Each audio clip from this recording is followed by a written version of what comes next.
यहाँ पर हम बात करें जैसे कि कैब लाइट फेल होने पर कौन सा फ्यूज चेक करेंगे। अगर हमारी कैब लाइट फेल हो गई है तो हम कैब लाइट के लिए हम सी फ्यूज का हो गया, एल सी, तो ये कैब लाइट, सी मतलब कैब और लाइट, तो कैब लाइट फेल होने के लिए C C L C fuse check करेंगे।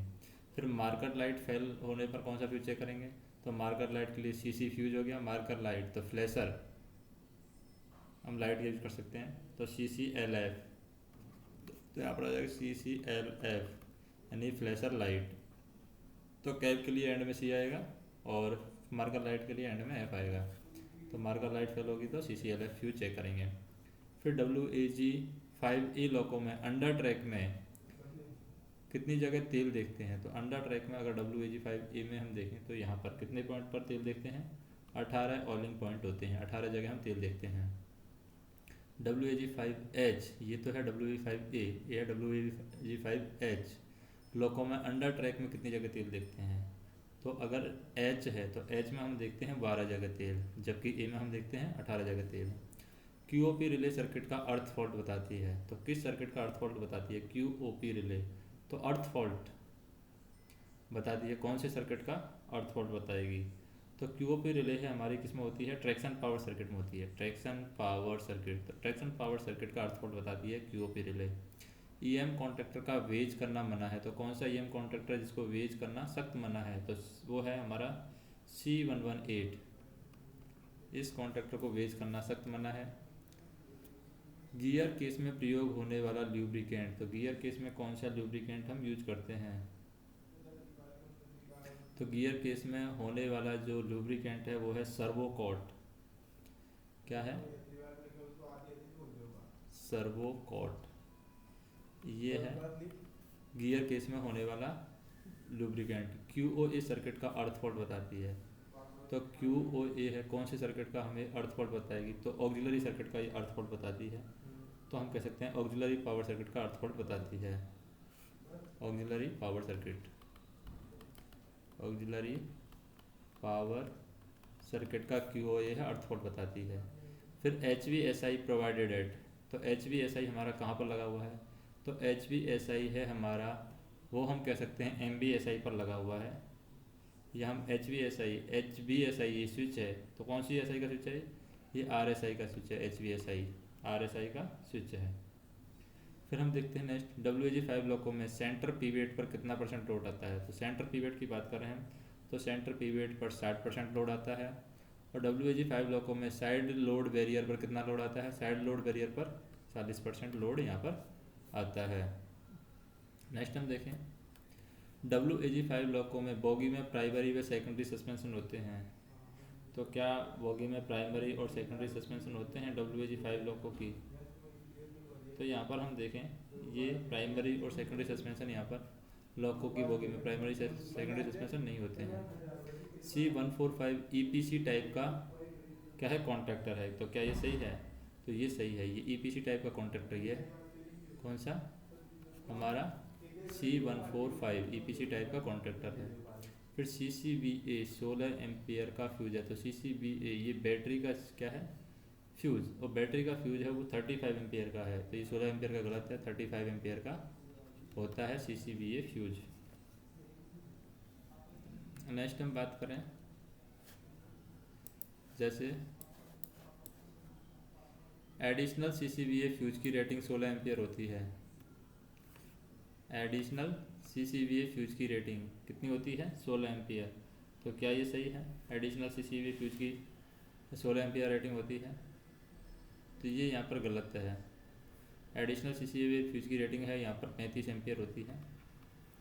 फिर है HMCS की पोजीशन 0 1 2 3 है, तो HMCS हमारे हैं वो 0 1 2 3 वाले पोजीशन वाले हैं या 1 2 3 4 वाले पोजीशन हैं, तो HMCS हमारे 1 2 3 4 वाले पोजीशन हैं, 1 2 3 4 की पोजीशन होती है, 0 1 2 3 नहीं होती है, गलत है। SCP की 8 पोजीशन होती है, ये सही है। WAG5 लोकोमोटिव की लगातार हॉर्स पावर या कंटिन्यूस हॉर्स पावर है वो 3850 है, क्या ये सही है, तो ये सही है, WAG लोकोमोटिव की लगातार हॉर्स पावर 3850 है। QOP रिले DU टाइप का होता है, तो हम देखें QOP रिले हमारा DU टाइप का होता है कि नहीं होता है, तो ये सही है, DU टाइप का होता है QOP relay. Three phase contractor की कॉइल को 110 वोल्ट डीसी सप्लाई मिलता है, तो क्या ये सही है? तो ये यहाँ पर सही है। थ्री फेज कॉइल की कॉन्ट्रैक्टर की जो कॉइल होती है 110 वोल्ट डीसी सप्लाई उसको मिलता है। Q R S I relay है, डी आई टाइप का होता है, क्या ये सही है? Q R S I relay हमारा डी आई टाइप का होता है, ये सही है। T P N 1 2 3 cab number 2 में लगे होते हैं, क्या ये सही है? टी पी एन नंबर 1 2 3 ये हमारे कैब 1 में होते हैं, 2 में नहीं होते हैं, तो ये गलत है। फिर है C108 ई पी टाइप का कॉन्ट्रैक्टर, क्या ये सही है? C108 कॉन्ट्रैक्टर 108, तो ये यहाँ पर गलत है। C108 है यहाँ पर, ई पी टाइप का कॉन्ट्रैक्टर नहीं है ये C108। तो C108 अगर ई पी टाइप का कॉन्ट्रैक्टर नहीं है तो किस टाइप का कॉन्ट्रैक्टर है? तो C108 की अगर हम बात करें, ये हमारा EMC टाइप का कॉन्ट्रैक्टर है। किस टाइप का कॉन्ट्रैक्टर है? EMC टाइप का कॉन्ट्रैक्टर है C108। फिर है कॉमेट टाइप की रिले को डी एनर्जाइज में वेज कर सकते हैं, तो कॉमेट टाइप की जो रिले है इसको डी एनर्जाइज में क्या वेज कर सकते हैं? तो ये गलत है, उसको डी एनर्जाइज में वेज नहीं कर सकते। TK1 TR व TV पैनल कैब नंबर 1 में होते हैं, तो ये गलत है, कैब नंबर 2 में होते हैं ये TK1 और TR और TV पैनल। फिर हम बात करते हैं इनका संक्षेप में हमें उत्तर देना है कि संक्षेप में किस तरीके से उत्तर होगा इनका। कि मान लीजिए पहला क्वेश्चन है, क्वेश्चन क्या है?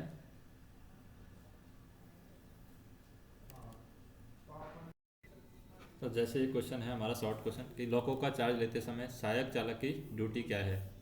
तो सहायक चालक की ड्यूटी क्या है वो हम देखते हैं यहाँ पर। पहला तो काम क्या करेगा कि लॉग बुक और ट्रिप कार्ड को पढ़ेगा, जो भी लॉग बुक है उसके पास में उसको पढ़ेगा, जो भी ट्रिप कार्ड है दिया गया है उसको वो पढ़ेगा, और यदि कोई असामान्यता मिलती है तो तुरंत उससे क्या करेगा? TLC को वो सूचित करेगा। फिर वो रिले चेक करेगा, relay, switch, fuse, contactor panel, क्या करेगा? रिले चेक करेगा, स्विच चेक करेगा, कॉन्टैक्टर चेक करेगा, कॉन्टैक्टर पैनल चेक करेगा।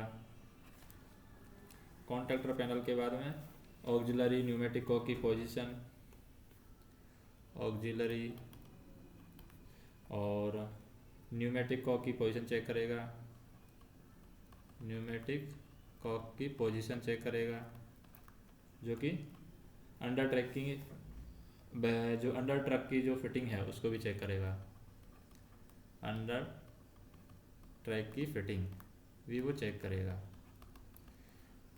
नेक्स्ट हम देखें कि जो सभी सेफ्टी रिले हैं सेफ्टी फिटिंग को वो चेक करेगा, सेफ्टी फिटिंग, सेफ्टी डिवाइसेस को चेक करेगा, सेफ्टी आइटम की वो जांच करेगा। फिर सभी जो ऑयल पॉइंट हैं उनको वो चेक करेगा, और उसके बाद में क्या चेक करेगा? वो फ्लैशर लाइट चेक करेगा, फ्लैशर लाइट के बाद में मार्कर लाइट चेक करेगा, कैब लाइट चेक करेगा, कॉरिडोर लाइट वो चेक करेगा, STC की सभी लाइटें ठीक से चल रही है उनको भी वो चेक करेगा कि STC में सभी लाइट जो चल रही हैं वो ठीक से चल रही हैं नहीं चल रही हैं, या ठीक से चल रही हैं नहीं चल रही हैं। फिर क्या करेगा? वो इंजन को एनर्जाइज करेगा, इंजन को एनर्जाइज करने के बाद में सभी ऑक्सिलरी के कार्य की वो जांच करेगा, जितने भी ऑक्सिलरी हैं सभी ऑक्सिलरी के कार्य की वो जांच करेगा। फिर इंजन के जो न्यूमेटिक गेज है और इलेक्ट्रिक गेज की रीडिंग जांच करेगा और उनका परीक्षण करेगा। किसका परीक्षण करेगा? इंजन का जो न्यूमेटिक गेज है उसका और इलेक्ट्रिक गेज की रीडिंग चेक करेगा, न्यूमेटिक गेज उसकी जांच करेगा, इलेक्ट्रिक गेज की जांच करेगा, इलेक्ट्रिक गेज और उनकी रीडिंग जांच करेगा, उनका परीक्षण करेगा। फिर किसी भी रिले वाल्व या अन्य उपकरण के साथ छेड़छाड़ी नहीं करेगा। कंप्रेसर की क्षमता की जांच डमी पॉम एंड पर करेगा। तो कंप्रेसर की क्षमता की जांच कहाँ पर करेगा? डमी पॉम एंड पर करेगा। और फिर लॉको ब्रेक पावर की वो जांच करेगा, लॉको का रेस्पॉन्ड वो चेक करेगा, रेस्पॉन्ड लॉको ब्रेक भी वो चेक करेगा। तो ये सारी चीज़ें वो चेक करेगा। फिर है शेड से निकलते समय क्या क्या जांच करेगा। अगर कोई ड्राइवर है लोको पायलट है वो शेड से निकल रहा है तो उसे उस टाइम पर वो क्या क्या चीज़ चेक करने वाला है, तो वो हम देखते हैं। जैसे जब गाड़ी रवाना करेगा तो उस टाइम क्या करेगा, शेड से निकल रहा है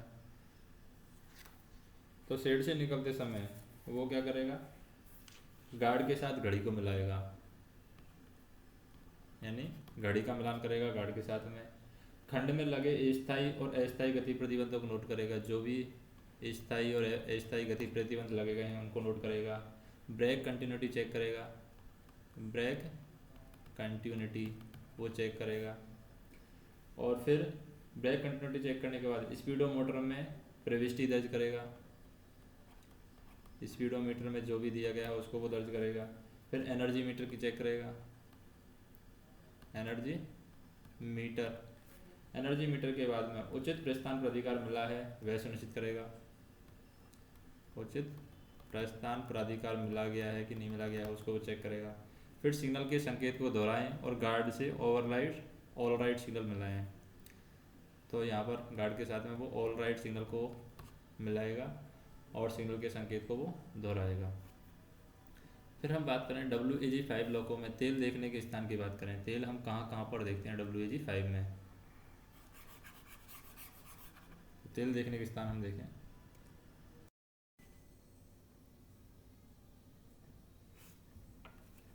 तो यहाँ पर हम देखें जैसे कि WAG5 लॉकों में तेल देखने का स्थान क्या है। WAG5 लॉकों में तेल देखने का स्थान जो है वो है हमारा मेन ट्रांसफार्मर है, जिसमें 15 डिग्री सेल्सियस से ऊपर होना चाहिए।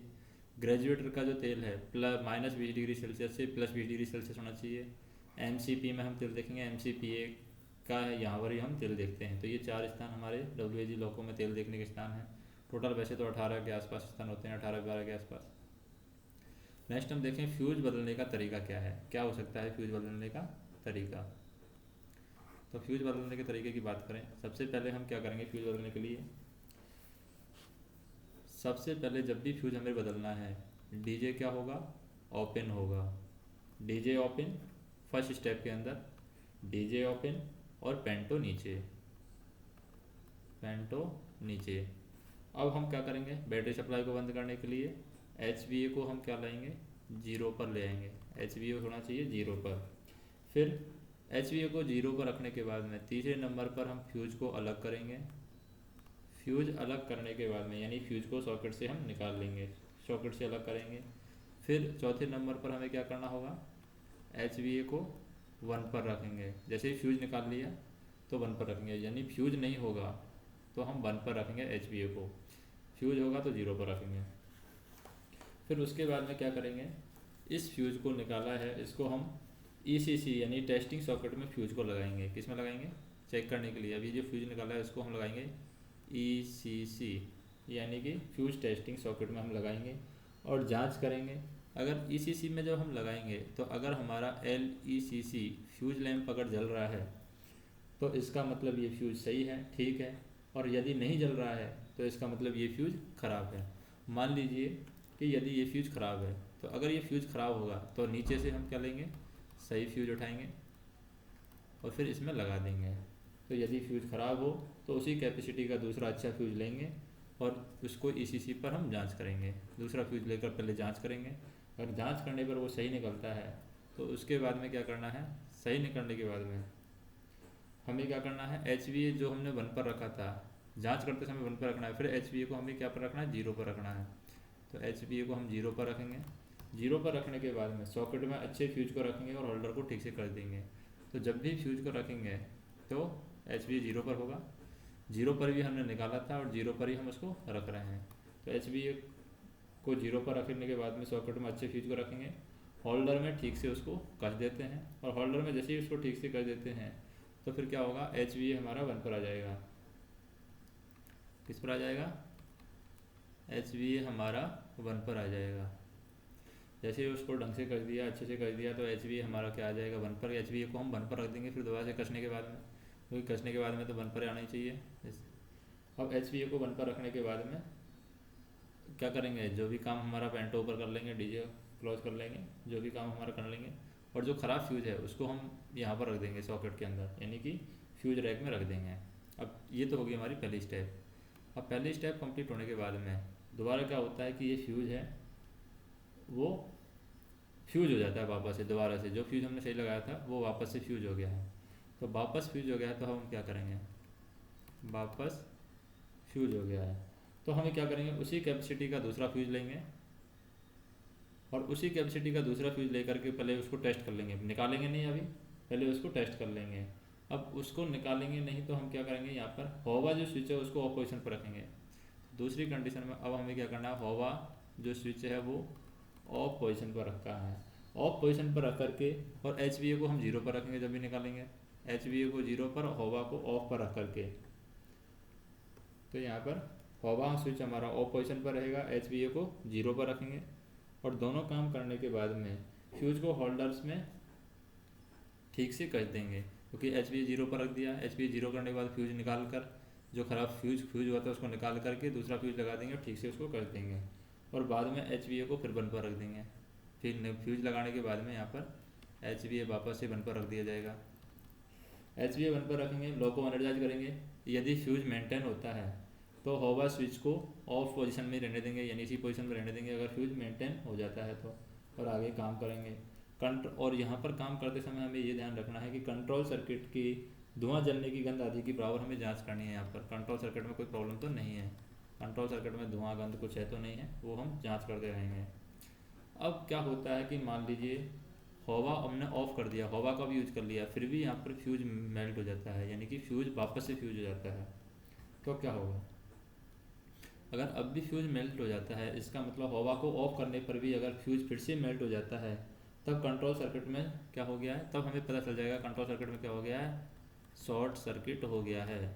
पक्का पता चल जाएगा हमें कि कंट्रोल सर्किट में शॉर्ट सर्किट हो गया है, या फिर नेगेटिव केबल पर अर्थ फॉल्ट हो गया है। या तो कंट्रोल सर्किट में शॉर्ट सर्किट हो गया है, या फिर हम कह सकते हैं कि नेगेटिव केबल है उस पर हो गया है अर्थ फॉल्ट। क्या हो गया है, अर्थ फॉल्ट हो गया है। और इस परिस्थिति में हवा को ऑफ करने पर भी फ्यूज मेंटेन नहीं होता है। अगर हम यहाँ पर हवा को ऑफ भी कर देते हैं, अगर शॉर्ट सर्किट हो गया है या फिर अर्थ फॉल्ट हो गया है, तो हवा को ऑफ कर देंगे तो भी यहाँ पर फ्यूज मेंटेन नहीं होगा।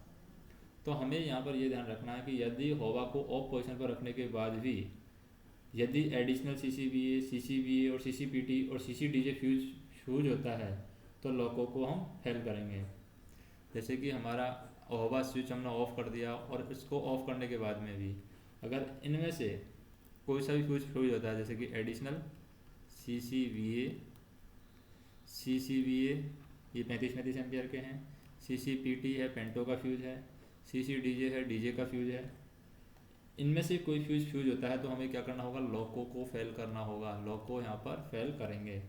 और हवा ऑफ रहने पर संपूर्ण कंट्रोल है RHOBA सर्किट में रेजिस्टेंस जुड़ जाता है। तो जैसे हम हवा ऑफ करते हैं तो यहाँ पर एक क्या होता है, एक रेजिस्टेंस होता है जो RHOBA, इसका रेजिस्टेंस इसमें हवा स्विच में जुड़ जाता है। और इसके जुड़ जाने की वजह से हम कह सकते हैं कि QOP और QOA के सर्किट में रेजिस्टेंस जुड़ जाता है। किसमें, QOP और QOA, QOP और QOA के सर्किट में भी रेजिस्टेंस जुड़ जाता है, इसलिए QOA और QOP ठीक से कार्य यहाँ पर नहीं करेंगे। अतः हवा ऑफ रहने पर उससे संबंधित सावधानियों का हमें पालन करना चाहिए। तो इस तरीके से हमें फ्यूज चेंज करना होगा। अब हम देखें यहाँ पर सेफ्टी रिले पर टिप्पणी पूछा है कि सेफ्टी रिले पर टिप्पणी हमें बताना है। सेफ्टी रिले पर टिप्पणी क्या होगी, तो सेफ्टी रिले हमारी क्या कहती है कि यह रिले ऑपरेट होकर के डीजे को ओपन करती है। जैसे सेफ्टी रिले होगी ओपन होगी तो ये जैसे ही ऑपरेट होगी ये डीजे को क्या करेगी, ओपन करेगी। और डीजे को ओपन करने के बाद में इससे लॉकों की सुरक्षा होती है। जैसे डीजे को ओपन करेगी तो इससे हमारी लॉकों की सुरक्षा हो जाएगी। और इस रिले के एनर्जाइज होने के बाद रिले पर लाल रंग का टारगेट दिखाई देता है। तो जैसे ये रिले ऑपरेट होती है इस पर लाल रंग का टारगेट हमें दिखाई देता है ऑपरेट होने के बाद में। और दोबारा डीजे क्लोज करने से पहले संबंधित सावधानियों का पालन करते हुए टारगेट हमें रीसेट करना चाहिए। यानी डीजे क्लोज करने से पहले हमें जो भी संबंधित सावधानियां हैं उनका पालन कर लेना चाहिए और उनको पालन करने के बाद में जो टारगेट है उसको हमें रीसेट करना चाहिए। जैसे हमें सेफ्टी रिले के एग्जांपल की बात करें, सेफ्टी रिले में कौन कौन सी रिले आती हैं, QOP रिले है, ये सेफ्टी रिले है। क्यू ओ ए रिले है, ये ऑक्सिलरी पावर सर्किट के लिए रिले है। क्यू ओ पी है, ये हमारी पावर से कंट्रोल सर्किट के लिए रिले है। और एक है क्यू एल एम, ये हमारी सेफ्टी रिले है क्यू एल एम। एक है क्यू आर एस आई, ये भी हमारी सेफ्टी रिले है। यहाँ पर हम देखें ईपीसी और ईएमसी वेज करने की सावधानियाँ हम लिखेंगे। यहाँ पर ईपीसी और ईएमसी वेज करने की क्या क्या सावधानियाँ हैं। जैसे ईएम कॉन्ट्रैक्टर को वेज करने की विधि और सावधानी क्या है। ईएम कॉन्ट्रैक्टर को वेज करने की विधि और सावधानी। कॉन्ट्रैक्टर, तो ईएम कॉन्ट्रैक्टर को वेज करने की विधि हमारी सबसे पहले हम देखें कि सर्वप्रथम वेज करना है तो हमें क्या करना होगा, डीजे को ओपन करना होगा, पेंटो को हमें नीचे लाना होगा अगर हमें वेज करना है तो, और फिर पेंटो नीचे और बैटरी ऑफ, ये काम तो हमें करना ही करना है। फिर जिस कॉन्ट्रैक्टर को वेज करना है, डीजे ओपन, पेंटो नीचे और बैटरी को हम ऑफ करेंगे। फिर उसके बाद में हम जिस कॉन्ट्रैक्टर को वेज करना है उसके मोबाइल जो को 2-3 बार हम ऑपरेट करेंगे। मोबाइल जा को हमें 2-3 बार ऑपरेट करना है जिस कॉन्ट्रैक्टर को हमें वेज करना है। फिर तीसरा नंबर पर हमें क्या करना होगा, कॉन्ट्रैक्टर पर फ्लेक्सिबल शंट और उसकी कंट्रोल कॉइल पर बैटरी सप्लाई के तार सही प्रकार से लगे होना चाहिए करेंगे। यानी कि बैटरी सप्लाई के जो तार हैं वो सही तरीके से लगे हैं या नहीं लगे हैं वो हमें चेक करना है। और कॉन्ट्रैक्टर पर जो फ्लेक्सिबल शंट है वो भी हमें चेक करना है कि जो कॉन्ट्रैक्टर पर फ्लेक्सिबल शंट लगा हुआ है और उसकी कंट्रोल कॉइल पर जो बैटरी सप्लाई के तार हैं वो सही प्रकार से लगे हैं कि नहीं लगे हैं, क्योंकि कॉन्ट्रैक्टर जो कॉइल लगी होती है उसी के द्वारा एनर्जाइज होता है। फिर हमें चेक करना है कि कॉन्ट्रैक्टर से संबंधित प्रोग्राम स्विच का सामान्य अवस्था पर होना। जो भी कॉन्ट्रैक्टर से संबंधित क्या है, प्रोग्राम स्विच है, वो सामान्य अवस्था में है कि नहीं है, प्रोग्राम स्विच। फिर हमें क्या करना है, कॉन्ट्रैक्टर वेज करने के लिए हमें क्या करना होगा, निजी स्टोर में दिए गए उचित वेज का ही हमें प्रयोग करना है। जो भी निजी स्टोर में दिया गया है उचित वेज का हमें यहाँ पर प्रयोग करना है। फिर 6वां नंबर का पॉइंट है हमारे पास में कि कॉन्ट्रैक्टर वेज करने के बाद यह हमें अवश्य सुनिश्चित कर लेना चाहिए कि आर्मेचर पूरी तरीके से क्या हो गया है, ऑपरेट हो गया है। आर्मेचर ऑपरेट हो गया है पूरी तरीके से, ये हमें सुनिश्चित कर लेना चाहिए जब भी हम कॉन्ट्रैक्टर को वेज करते हैं। तथा हमें ये भी सुनिश्चित कर लेना चाहिए कि पावर सप्लाई के कॉन्टैक्ट हैं वो पूरी तरीके से क्लोज हो गए हैं। उसके बाद में हमें क्या करना है, एक समय में अधिकतम 2 EMC भी यहाँ पर बेच जा सकते हैं। EM बेच कर रहे हैं, EMC बेच कर रहे हैं, इसका मतलब 2 EMC ही हम एक समय में वेज कर सकते हैं। और WAG7 लॉकों पर यदि 2 MCP लगा है, अगर हमारा WAG7 में क्या लगे हैं, 2 MCP लगे हैं, तो एक से अधिक कॉन्ट्रैक्टर हमें वेज नहीं करना चाहिए, सिर्फ एक ही हमें वेज करना है WAG7 में अगर 2 MCP लगे हुए हैं तो। और एक समय में हमें क्या करना है, एक समय में C105, C106 और C107 में से किसी एक को ही यहाँ पर वेज करना होगा। और एक हमारा ये है कि C118 है, C118 को कभी भी हमें वेज नहीं करना है।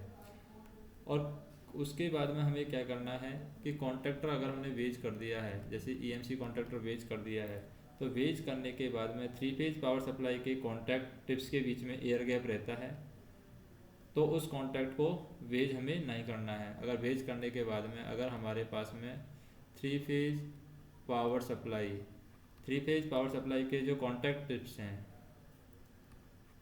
3 फेज पावर सप्लाई के कॉन्टैक्ट टिप्स,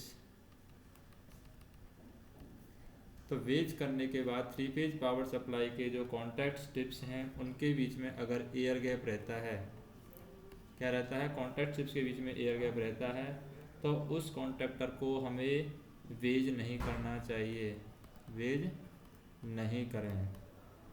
और हमें यहाँ पर ये भी ध्यान रखना है कि स्टैटिक कन्वर्टर लॉकों में MCP के कॉन्ट्रैक्टर वेज हमें नहीं करना है। अगर हमारे पास में क्या है, स्टैटिक कॉन्टैक्टर हैं। स्टैटिक कन्वर्टर लॉको,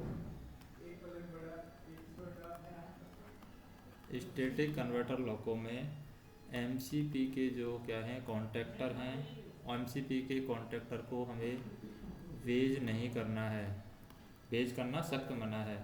लेकिन हम क्या कर सकते हैं, लेकिन हम C105, C106, C107 तीनों को एक साथ वेज कर सकते हैं। अगर स्टैटिक कन्वर्टर लॉको है तो एमसीपी के कॉन्टैक्टर वेज नहीं करना है, लेकिन इसमें स्टैटिक कन्वर्टर लॉको में C105, C106, C107 को एक साथ वेज किया जा सकता है। फिर हम देखते हैं ईएमसी के बारे में।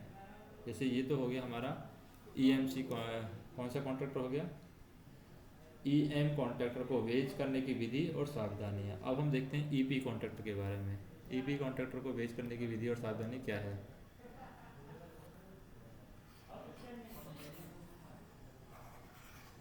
ईपी कॉन्ट्रैक्टर को वेज करने की विधि और सावधानी।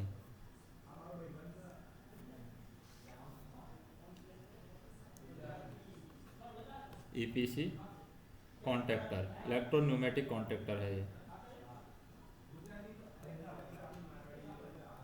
Electro pneumatic contactor.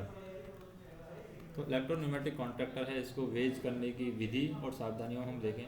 सर्वप्रथम हमें क्या करना है, डीजे ओपन, पेंटो नीचे, पेंटो नीचे और बैटरी ऑफ लॉको ग्राउंड करेंगे, बैटरी ऑफ। और बैटरी ऑफ के प्लस में हमें क्या करना है, लॉको को ग्राउंड करना है, लॉको ग्राउंड करना है। फिर लॉको ग्राउंड करने के बाद में फिर हमें एचटीसी में जाकर वेज करने से पहले, अगर हम जा रहे हैं एचटीसी में, तो एचटीसी में जाकर वेज करने से पहले ईपी वाल्व के स्पेंडल को 2-3 बार हमें दबाना है। किसको दबाना है, ईपी वाल्व के स्पेंडल को 2-3 बार हमें दबा लेना है। और 2-3 बार दबाने के बाद में ईपी वाल्व का न्यूमेटिक कंट्रोल वाल्व बंद करना है। तो ये जो ईपी वाल्व हमने दबाया है इसका हमें न्यूमेटिक कंट्रोल वाल्व बंद करना है, न्यूमेटिक कंट्रोल वाल्व। तो ईपी वाल्व का न्यूमेटिक कंट्रोल वाल्व है यहाँ पर, वो बंद करेंगे। अब जैसे हमने ईपी वाल्व का जो न्यूमेटिक कंट्रोल वाल्व है उसको 2-3 बार, न्यूमेटिक कंट्रोल का कॉक है उसको हमें बंद करना है, कंट्रोल वाल्व का कॉक उसको हमें बंद करना है। उसके बाद में ईपी वाल्व का हमें क्या खोलना है, ढक्कन खोलना है।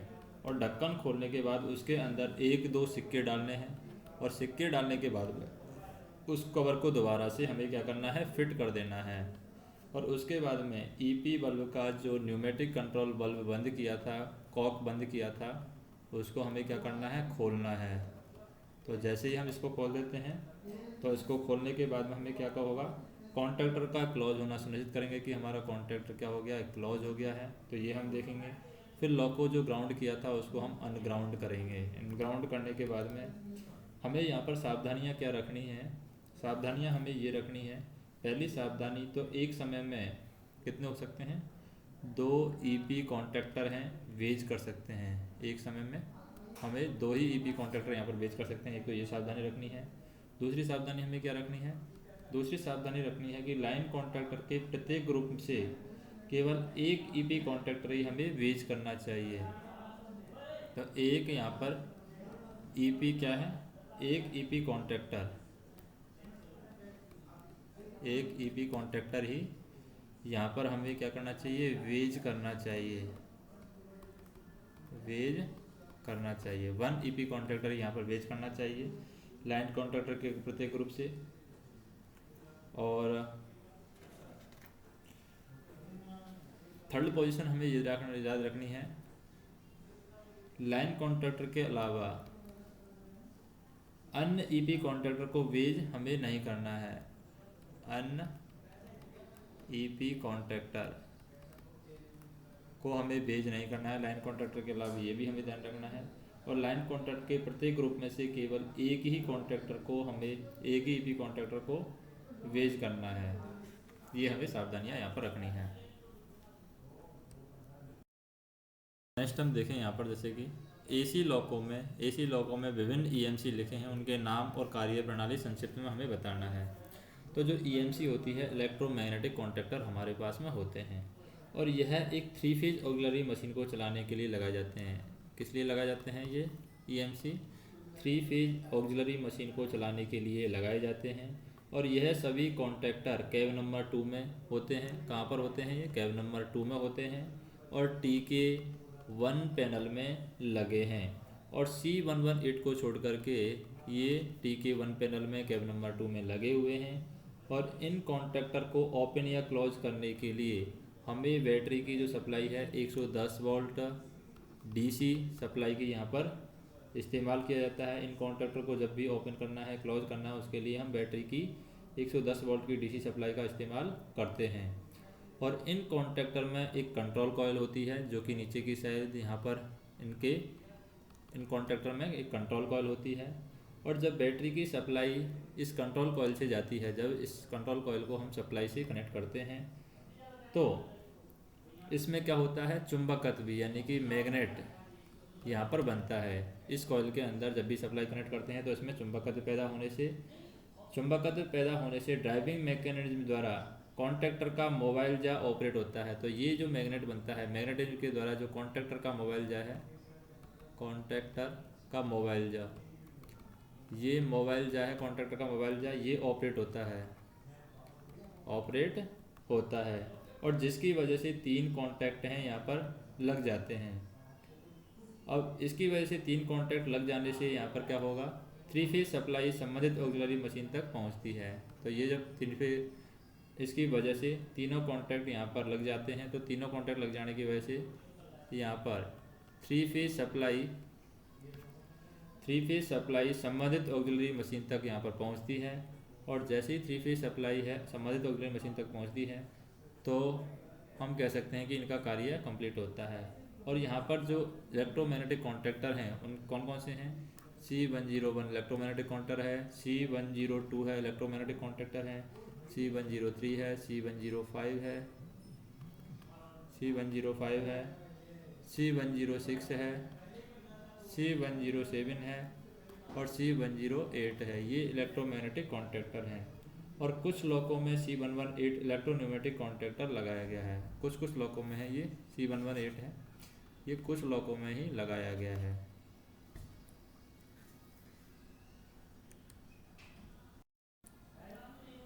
यहाँ पर हम देखें, जैसे कि ये क्वेश्चन है, साइन ऑन से साइन ऑफ तक सहायक चालक के कर्तव्य लिखिए। तो साइन ऑन से साइन ऑफ तक सहायक चालक के कर्तव्य हम देखें तो सबसे पहले हम देखें कि ड्यूटी आने से पहले उसके क्या कर्तव्य हैं। तो ड्यूटी आने से पहले उसका कर्तव्य है कि ड्यूटी आने से पहले पूर्ण विश्राम लेना चाहिए, यानी उसको विश्राम पूरा करना चाहिए। उचित वर्दी में उसको आना चाहिए, यानी जो भी वर्दी है उसकी ड्रेस है उसमें सुव्यवस्थित ढंग से उपस्थित रहे। और ड्यूटी पर आने से पूर्व और ड्यूटी के दौरान किसी भी प्रकार का यहाँ पर मादक पदार्थ का सेवन नहीं करना चाहिए। संवेदन मादक या उत्तेजित दवा न लें और न ही उनका प्रयोग करें। चौथा पॉइंट है कि निर्धारित स्थान पर सही समय पर वो उपस्थित हो, सही समय पर आए।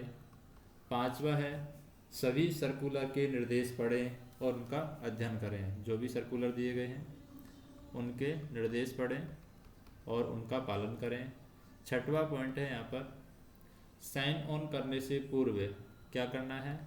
VA टेस्ट करना है, यानी श्वास परीक्षण कराएं साइन ऑन करने से पहले। और साइन ऑन करते समय आवश्यक जो भी कॉलम दिए गए हैं उनको भरना है। सातवां है शेडमैन या CRC से डिपार्चर स्लिप या लॉको की चाबी लेनी है। शेडमैन या जो भी वहाँ पर CRC है उससे डिपार्चर स्लिप लेना है, लॉको की चाबियाँ लेनी है और क्रू चेंजिंग पॉइंट की तरफ हमें जाना है। और आठवां काम उसको करना है ड्यूटी पर आने से पहले, वो है सुपरवाइजर के हस्ताक्षरित महत्वपूर्ण नियमों की जानकारी यहाँ पर होनी चाहिए। अब जैसे आ गया है ड्यूटी पर आने से पहले, अब आ गया है वो इंजन पर। तो इंजन का चार्ज लेते समय वो क्या करेगा? इंजन का चार्ज ले रहा है तब क्या करेगा? सबसे पहले जब इंजन का चार्ज ले रहा है तो वो क्या पढ़ेगा? लॉग बुक को पढ़ेगा। लॉग बुक या फिर ट्रिप कार्ड को पढ़ें और यदि कोई असामान्यता मिलती है तो तुरंत वो क्या करेगा, टीएलसी को सूचित करेगा, टीएलसी से संपर्क करेगा। फिर क्या करना है, उसके relay, switch, fuse, contactor, panel, auxiliary, pneumatic cock की पोजीशन, अंडर ट्रैक की फिटिंग की उसको जांच करनी है। तीसरा, उसको क्या करना है, सभी सेफ्टी जो भी फिटिंग है, सेफ्टी डिवाइसेज हैं, सेफ्टी आइटम्स है, उनकी जांच करनी है। फिर चौथा पॉइंट है, उसको सभी जो ऑयल पॉइंट हैं उन ऑयल पॉइंट की उसको जांच करनी है। पांचवा पॉइंट है, उसको क्या करना है, फ्लैशर लाइट, जो भी मार्कर लाइट है, कैब लाइट है और कॉरिडोर लाइट है, एचटीसी है, इन सभी की लाइट है उसको सही तरीके से चेक कर लेनी है। Flasher light, marker light, cab light, corridor light है, एचटीसी की जो भी सभी लाइट है उनको सही तरीके से उसको चेक कर लेना है, सही तरीके से जल रही है नहीं जल रही है। अगला पॉइंट है उसका कि इंजन एनर्जाइज करें और सभी ऑक्सिलरी कार्य की जांच करें, सभी ऑक्सिलरीज हैं यहाँ पर कार्य कर रही है नहीं कर रही हैं, इंजन को एनर्जाइज करना है। सातवां पॉइंट है उसका कि इंजन का जो न्यूमेटिक गेज है और इलेक्ट्रिक गेज है उसकी रीडिंग को नियम के अनुसार परीक्षण करें। जो भी इलेक्ट्रिक गेज दिया गया है, इलेक्ट्रिक गेज और क्या दिया गया है, न्यूमेटिक गेज है, न्यूमेटिक गेज, उसकी जो रीडिंग है उनको नियमानुसार विभिन्न तरीके से उसको परीक्षण करना है। और आठवां पॉइंट है उसके लिए कि किसी भी रिले वाल्व या अन्य उपकरणों के साथ उसको क्या करनी है, छेड़खानी यहाँ पर नहीं करनी है। नौवां पॉइंट है, कंप्रेसर की क्षमता डमी पाम एंड पर चेक करें, डमी पाम एंड, इस पर कंप्रेसर की क्षमता उसको चेक करनी है। फिर 10वां पॉइंट है वो है लॉको का रेस्पॉन्ड होना सुनिश्चित करें कि लॉको रेस्पॉन्ड दे रहा है या नहीं दे रहा है, तो रेस्पॉन्ड होना लॉको का सुनिश्चित करें। और 11वां पॉइंट है लॉको ब्रेक पावर की जांच करनी है। क्या जांच करनी है, लॉको ब्रेक पावर, इसकी उसको जांच करनी है। अब हमें देखना है नेक्स्ट क्या है, गाड़ी रवाना करने से पहले। तो अगला पॉइंट है हमारा गाड़ी रवाना करने से पहले उसे क्या कर्तव्य दिए गए हैं। तो गाड़ी रवाना करने से पहले उसका काम है गार्ड के साथ अपनी घड़ी को मिलाना है, घड़ी का जो भी समय दिया गया है उसको गार्ड के साथ में उसको मिलाना है। खंड में लगे अस्थायी और अस्थायी गति प्रतिबंध उसको देखना है, क्या खंड में गति प्रतिबंध है वो लगे हैं। फिर ब्रेक कंटिन्यूटी को टेस्ट करना है, ब्रेक कंटिन्यूटी, क्या ब्रेक कंटिन्यूटी है उसको चेक करना है। उसके बाद में हमें स्पीडोमीटर में जो भी उपयुक्त प्रविष्टि है उसको दर्ज करना है, यानी स्पीडोमीटर की रीडिंग हमें देखनी है, स्पीडोमीटर की रीडिंग देखनी है। 5वां हमें पॉइंट देखना है एनर्जी मीटर की रीडिंग हमें देखनी है, उसको नोट करना है। और हमें यहाँ पर देखना है उचित प्रस्थान प्राधिकार ये मिला है कि नहीं मिला है, तो ये हमें चेक करना है। उचित प्रस्थान प्राधिकार मिला है तो उसे चेक करना है, उसको सुनिश्चित करना है। और 7वां पॉइंट हमें क्या चेक करना है, सिग्नल के संकेत को दोहराएं और गार्ड से हमें ऑल राइट सिग्नल मिलाना है। क्या करना है, सिग्नल संकेत को दोहराना है और सिग्नल संकेत को दोहराने के बाद में गार्ड से हमें ऑल राइट सिग्नल मिलाना है। गार्ड से क्या मिलाना है, all write signal, all write signal यहाँ पर गार्ड से मिलाना है। अब बात करना है चलने के दौरान क्या सावधानियां हमें रखनी है। तो गाड़ी रवाना करने से पहले हो गया, अब है चलने के दौरान क्या कर्तव्य है। तो चलने के दौरान की बात करें तो यहाँ पर सदैव सतर्क रहें और सावधान रहें, ये हमें ध्यान रखना है। फिर किसी भी असामान्यता के लिए अपनी लाइन और बाजू वाली लाइन और OHE पर हमें क्या रखनी है, नज़र रखनी है। अपनी लाइन पर तो नज़र रखनी है, पास वाली लाइन पर भी नज़र रखनी है और OHE पर भी यहाँ पर नज़र रखनी है। अपनी लाइन के सिग्नलों का यहाँ पर पालन करना है, जो भी अपनी लाइन के सिग्नल हैं उनका यहाँ पर पालन करना है। और लोको पायलट यहाँ पर क्या करेगा, सिग्नलों को जोर से दोहराएगा और सुनिश्चित करेगा कि सहायक चालक सिग्नल को सही कॉल आउट कर रहा है। फिर पांचवा पॉइंट है कि स्थायी और अस्थायी गति प्रबंधक का कड़ाई से पालन करना है। जो भी स्थायी व अस्थायी गति प्रबंधक जो दिए गए हैं, गति प्रतिबंध दिए गए हैं, उनको कड़ाई से यहाँ पर पालन करना है। छठवां पॉइंट है हमारा कि बार बार पीछे मुड़ करके देखना है कि पूरी गाड़ी है, यहाँ पर क्या चल रही है, पूरी गाड़ी सुरक्षित है और उचित ढंग से पीछे आ रही है या नहीं, यह हमें सुनिश्चित करना है। सातवां पॉइंट है हमारा वो है सिग्नल, टर्निंग, टनल और स्टेशन पर पहुंचने से पहले अपने आप को दूसरे कार्यों में व्यस्त नहीं रखना है। सावधानी पूर्वक यहाँ पर गाड़ी चलाना है। जो भी टनल आ रही हैं, जो भी सिग्नल आ रहे हैं, उन पर सावधानी से गाड़ी चलाना है। आठवां पॉइंट है हमारा गाड़ी लाइन पर कार्य कर रहे गैंगमैन कर्मचारी सहित संपार फाटक को पार करती है तो PWI और गैंगमैन के द्वारा हाथ सिग्नल दिखाने पर अपनी गाड़ी खड़ी करने के लिए यहाँ पर तैयार रहेंगे। नौवां पॉइंट है हमारा वो है स्टेशन या केबिन स्टाफ से सिग्नल आदान प्रदान करते समय अंतिम रोक सिग्नल तक पीछे देखते रहें। जब भी हम स्टेशन से या फिर केबिन स्टाफ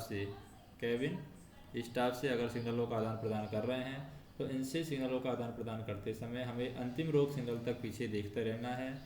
और 10वें नंबर पर हमें क्या करना है, सीटी बोर्ड, कटाव, घुमाव, सुरंग, पुल, स्टेशन से थ्रू जाते समय हमें क्या बजाना है, लंबी सीटी बजाना है। कब लंबी सीटी बजाना है, जब भी हम सीटी बोर्ड से जाएंगे लंबी सीटी बजाएंगे, कटाव पर जा रहे हैं लंबी सीटी बजाएंगे, घुमाव पर जा रहे हैं लंबी सीटी बजाएंगे, सुरंग हो, पुल हो, स्टेशन से थ्रू जा रहे हैं तो लंबी सीटी बजाएंगे। 11वां पॉइंट है हमारा कि सहायक चालक की सहायता से यह सुनिश्चित करें कि सभी ऑक्सिलरी उपकरण है, ऑयल लेवल है, तापमान है वो सही है, पिछले कैब की मीटर रीडिंग अगली कैब के समान है, वो भी हमें चेक करना है। अगला पॉइंट है कि असामान्यता के दौरान सभी गाड़ियों के संचालन जैसे कि TSL, अगर हमारी असामान्यता के दौरान जो सभी गाड़ियों का संचालन जैसे TSL है, एक्सीडेंट रिलीफ ट्रेन है, ASF है, और train parting, train dividing, signal और OHE डिफेक्ट इत्यादि का हमें कड़ाई से पालन करना है। और अगर मान लीजिए गाड़ी में क्या हुई है, ACP हुई है, यानी कि पुलिंग हुई है, चैन पुलिंग हुई है, ACP हुई है, तो ब्रेक बाइंडिंग, आग, हॉट एक्सल और CRO को सतर्कतापूर्वक हमें अटेंड करना है। हॉट एक्सल, CRO और आग, इनको सतर्कतापूर्वक हमें अटेंड करना है। 14वां पॉइंट है किसी भी असामान्य समय में या दुर्घटना के समय बगल वाली लाइन का बचाव सबसे पहले करना है। किसका बचाव पहले करना है, बगल वाली लाइन। तो बगल वाली लाइन का बचाव है सबसे पहले हमें किसी भी असामान्य समय में या दुर्घटना के समय बगल वाली लाइन का बचाव सबसे पहले करना है। और 15वां जो पॉइंट है वो क्या है, स्टेशन पास करने या रुकने का लेखा जोखा हमें रखना है। जो भी स्टेशन हम पार कर रहे हैं उसका हमें लेखा जोखा रखना है, जो भी रुके हैं कहीं पर उसका भी हमें लेखा जोखा रखना है। फिर हमें देखना है न्यूट्रल सेक्शन पार करने से पूर्व। अब यहाँ पर जैसे गाड़ी चल रही है, चलने के दौरान हो गया, अब आ जाते हैं हम न्यूट्रल सेक्शन पर कि न्यूट्रल सेक्शन के समय हमें क्या काम करना चाहिए। न्यूट्रल सेक्शन पार करने से पूर्व, न्यूट्रल सेक्शन से पार करने पूर्व, तो न्यूट्रल सेक्शन से पार करने से पहले हमें क्या देखना होगा कि MR का जो प्रेशर है वो 9.5 kg पर सेंटीमीटर स्क्वायर है या नहीं है। OHE की हमें OHE मीटर की रीडिंग को हमें नोट करना है। जो न्यूट्रल सेक्शन बोर्ड है उसको हमें दौड़ाना है। न्यूट्रल सेक्शन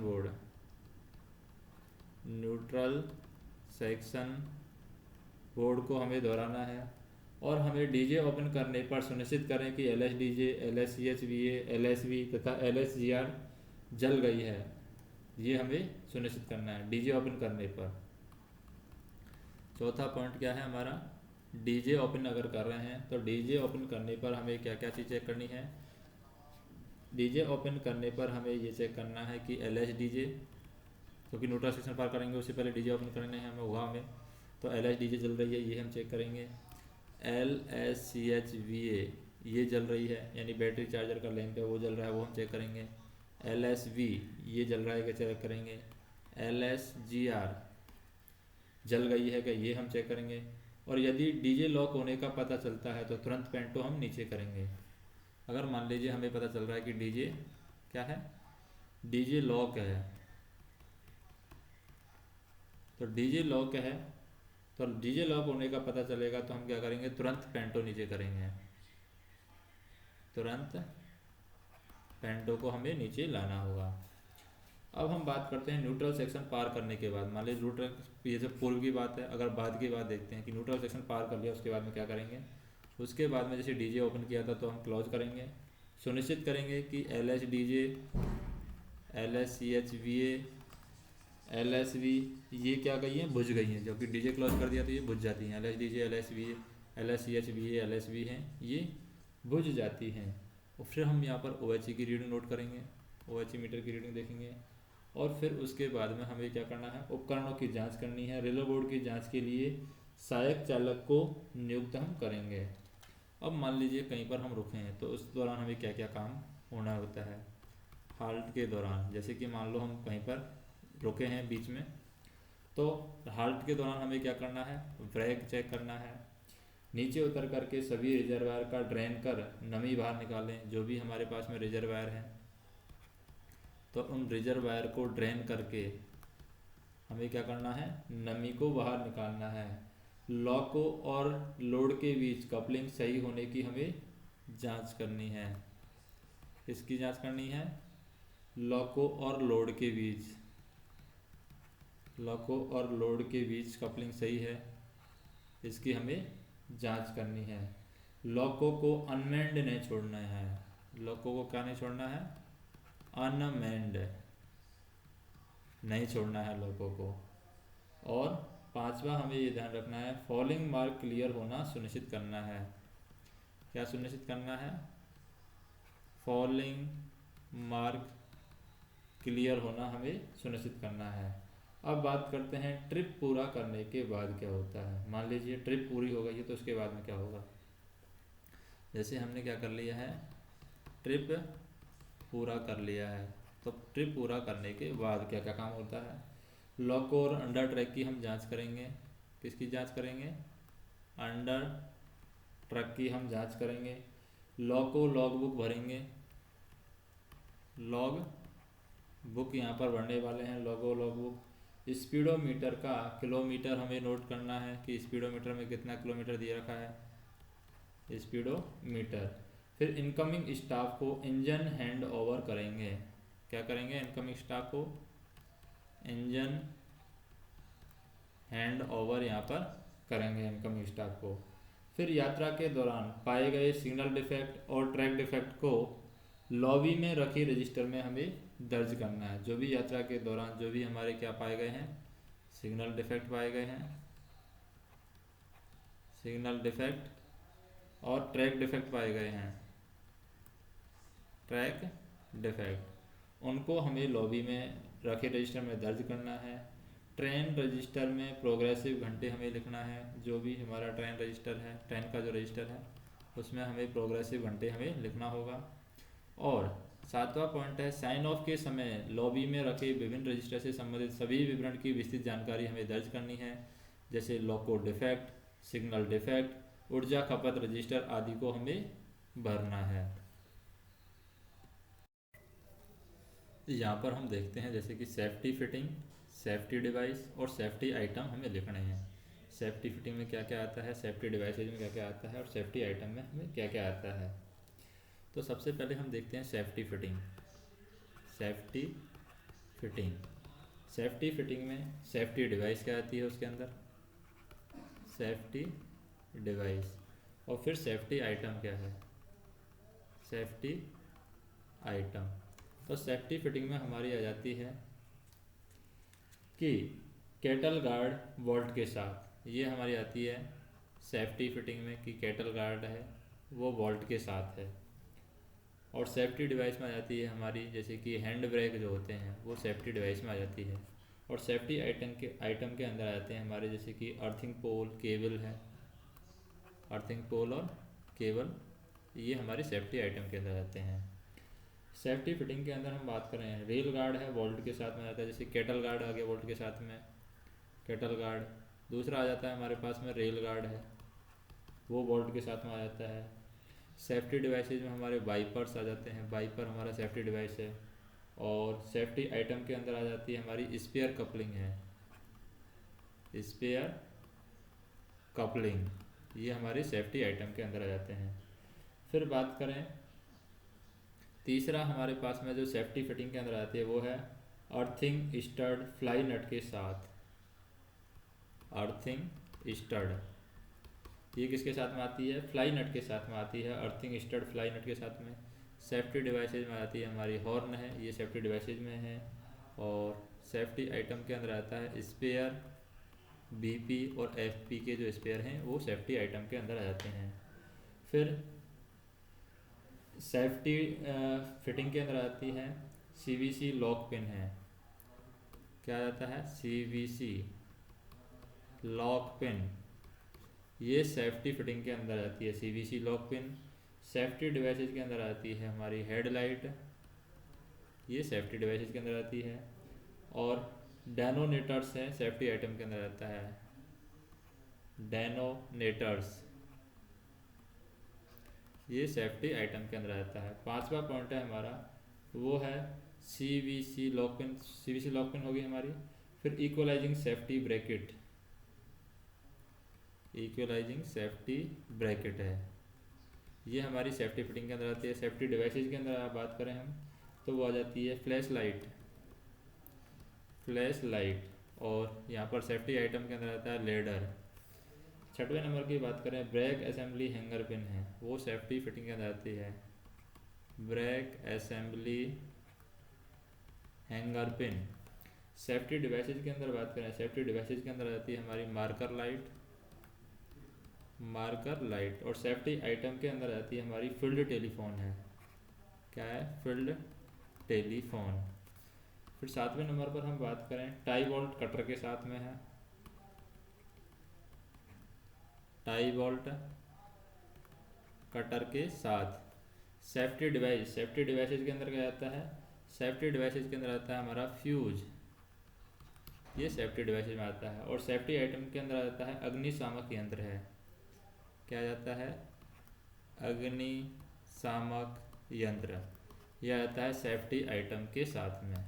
आठवां पॉइंट बात करें, आठवां पॉइंट है सेफ्टी फिटिंग में, वो है हमारा नोज सस्पेंशन पैड पिन।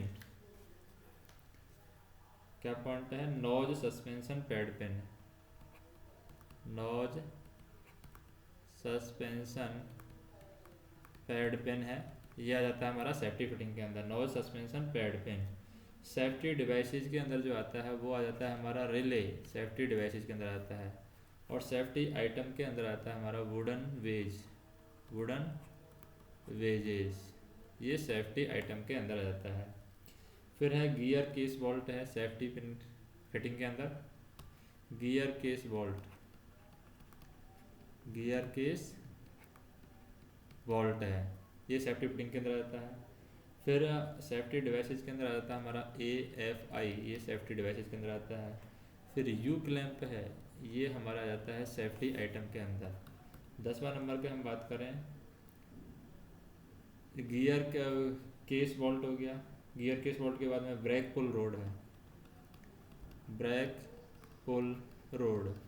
फिर सेफ्टी डिवाइसेज के अंदर क्या आ जाता है हमारा स्पीडोमीटर है, स्पीडोमीटर। और सेफ्टी आइटम के अंदर आता है स्पेयर फ्यूज, स्पेयर फ्यूज। फिर हम नेक्स्ट देखें, नेक्स्ट जैसे कि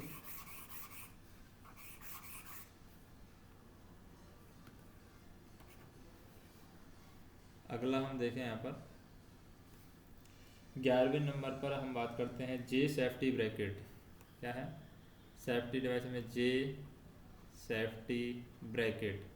तो इधर सेफ्टी डिवाइसेज के अंदर क्या आ जाएगा? वजर आ जाएगा, सिर्फ वजर। फिर हम बात करें, बॉगी सेफ्टी पिन है सेफ्टी फिटिंग के अंदर, बॉगी सेफ्टी पिन। तो सेफ्टी डिवाइसेज के अंदर हम आगे बात करते हैं VCD आ जाएगा, और सस्पेंशन बियरिंग हाउसिंग बोल्ट है सेफ्टी फिटिंग के अंदर, suspension bearing housing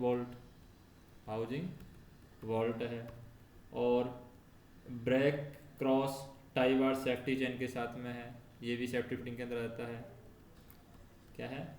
break cross tie bar safety chain के साथ में, ये भी हमारा सेफ्टी फिटिंग के अंदर आता है। तो ये सारी चीज़ें हैं जो कि सेफ्टी फिटिंग और सेफ्टी आइटम के साथ में चलती हैं। तो यहाँ पर हम देखते हैं कि WAG-5 के अंदर 18 ऑयलिंग पॉइंट होते हैं। तो 18 ऑयलिंग पॉइंट में हम देखते हैं कि एक बोगी पर जो ऑयलिंग पॉइंट होते हैं, एक तो सेंटर पीवट पर एक होता है, सेंटर पीवट पर एक ऑयलिंग पॉइंट होता है, और साइड लोड वियरर पर 2 ऑयलिंग पॉइंट होते हैं, लोड वियरर पर 2 ऑयलिंग पॉइंट होते हैं। गियर केस पर 3 ऑयलिंग पॉइंट होते हैं, गियर केस। और 4th नंबर पर आता है सस्पेंशन वेयरिंग सम्प यानी टाउ TM, सस्पेंशन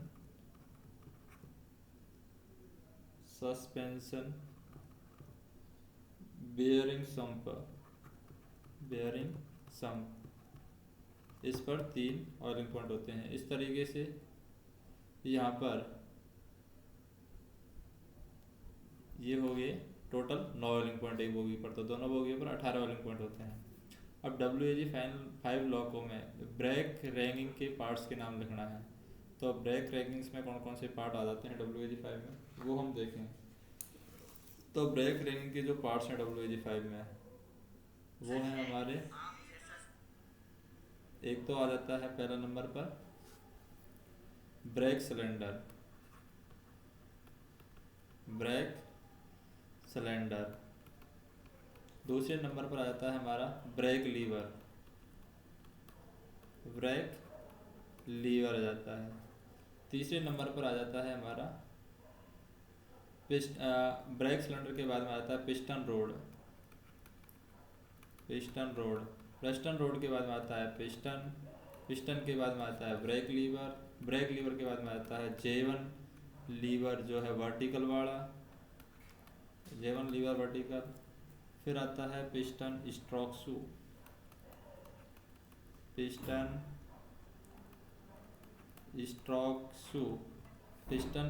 के बाद में ब्रेक शू होल्डर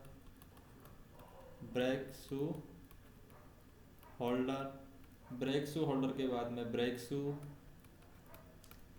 और ब्रेक शू के बाद में आता है ब्रेक ब्लॉक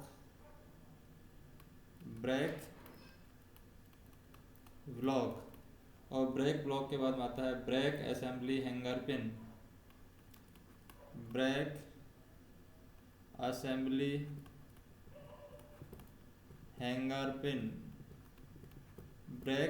हैंगर पिन के बाद में आता है ब्रेक पुल रोड,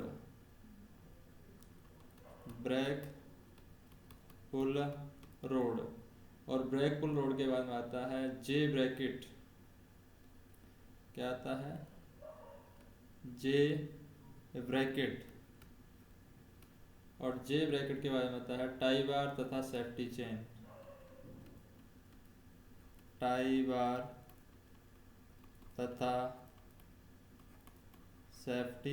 चेन।